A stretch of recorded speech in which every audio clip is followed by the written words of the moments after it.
Hello and welcome. It's Kickoff with Jay again. He's doing football analysis the way he loves it, and as promised, and as you always know, I don't do this alone. But before we get into the show, please do like and subscribe our videos. It's very much important for the growth of the channel. And Mohammed, welcome as always, and it's our World Cup special. Yeah, welcome. The World Cup is over. Finally, we can focus on club football. And of course, the World Cup gave us a lot of entertainment, and it's painful that the next final will be in the next 4 years. Yes, very much painful, and maybe one of the best finals in world football. And when we're talking about this competition, World Cup, right there at Qatar, I know we had concerns when we were talking right there at the beginning of this World Cup. I had concern about the timing and everything, and I think some of those concerns has been wiped off critically well.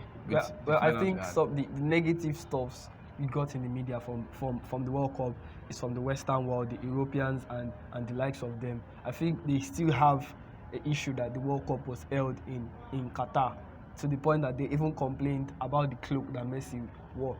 And people that came to the World Cup to promote LGBTQ, we know where they were knocked out. So I think it's the World Cup. You have to come to play football. You should leave the politics aside.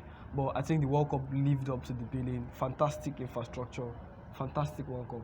Away from the omens of related to the politics and football itself, and let's talk about one big final we didn't expect, and we don't always say every day that an hat-trick won't get you a win or won't get your hands on the trophy right there, on the World Cup trophy right there, and that happened to one of the most promising stars right there in football, Kylian Mbappe, being on the losing side after hat-trick right there. Well, I think at the moment Mbappe is not promising anymore, but I think he's shown that consistency. Even 4 years ago, he's won the World Cup already.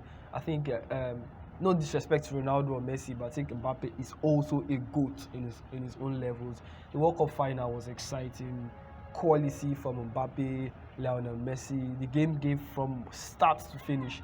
The game was fantastic. The excitement was 100%, and I'm sorry for whoever missed that World Cup final. You need to wait for the next 4 years before you get another World Cup. You might not even get that kind of final again with so many goals, 6 goals right there, and we saw the magisterial Argentine pick up the World Cup trophy right there. They lost their first game against Saudi Arabia, and so much well. And France has always proved, even with injuries, they could pull up big wins right there. And maybe we could say no one deserved to lose that final right there, given the amount of show and performance they came up with in the final. Yes, I think going to the final, the two teams deserve to be in the final, and they did not disappoint. I think we've watched some finals over the years, sometimes in the Euros, sometimes even in the club football in the Champions League, where the final is just drab final. The two teams are cautious. You know, a team gets the first goal and they want to defend everything. But I think it was fantastic from France, fantastic from Argentina. It was a final. With many players gracing the World Cup for maybe the last time in their career, and with the likes of Thiago Silva, Cristiano Ronaldo, Lionel Messi, big players right there. And does this end the good debate for you? We saw the magisterial Argentine Lionel Messi pick up the World Cup right there at Qatar. So many people tipped Cristiano Ronaldo to pick it up right there with Portugal, giving a lot the array of talent they had, and how promising they played over the years before the World Cup. How do you think, who is your GOAT? Let me ask that question. Well, who is your GOAT is a question that is popularly asked. Even in the class back then, it was asked, who is your GOAT by the lecturer. But I think Ronaldo fans, we still believe Ronaldo is their GOAT. Lionel Messi fans, we believe they have the edge. But I think in football, we should just appreciate these two players for them to have graced the football stage for close to 10-15 years consistently. It has never happened before. Even the likes of Ronaldinho and the likes of all those world-class players, they didn't do it consistently for this long amount of time. So to avoid controversy, I think the both of them are still the goods. But kudos to Lionel Messi. I think it's ended football.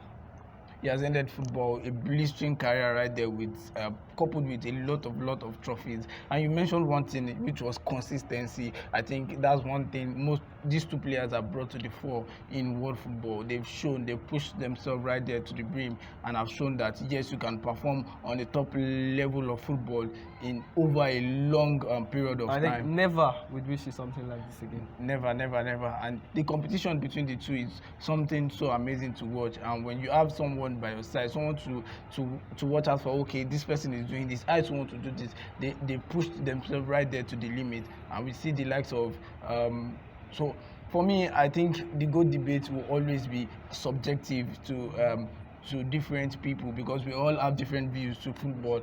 And with Messi winning the World Cup, it gives him maybe a little bit of edge. And with the chance to win another Ballon d'Or. Yes, with the chance to win another Ballon d'Or, it gives him a bit of edge. But we can't undermine Cristiano Ronaldo's record right there for his international career, and also for top level club football. I think it's one blistering career not to overlook right there. And we'll always say those two remain one of the biggest and one of the best to ever play the round letter game. Or what do you think, Mohammed? Of course, and we enjoyed what they gave us, from the El Clasicos to the rivalries. I think it was fun, and I'm happy I was part of a generation, and I was not told that so and so played in this year. I experienced it.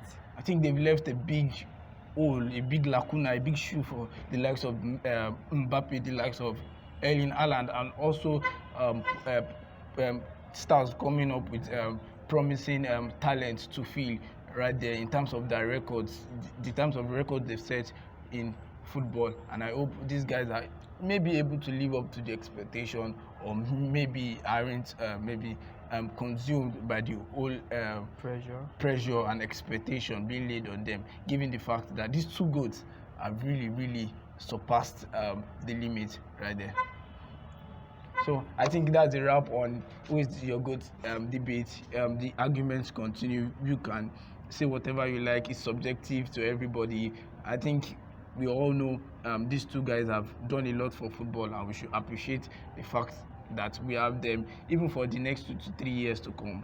And I think that's a wrap on everything we have, Mohammed. Yeah. And that's fairy tale right there. And this is a wrap on all we have on World Cup right there. And Mohammed, I can tell you the tournament was a fantastic one. I enjoyed myself throughout, despite a lot of doubt I have at the beginning. We saw quality football, and we saw teams actually come and prove a point. We saw what really a World Cup would actually mean. Yeah, and of course, wait for the next one. We wait for the next one while the club football coming. I think and I hope you can't wait to watch Manchester United right there on the field for the Premier League football. Yeah, we did the job yesterday. So I'm talking about the Premier League football right still there. Part of football. Yeah. So that's a wrap on everything we have on the World Cup. As I said earlier, please do like and subscribe again. It's very much important to the growth of this channel. Thank you very much, and God bless. Bye.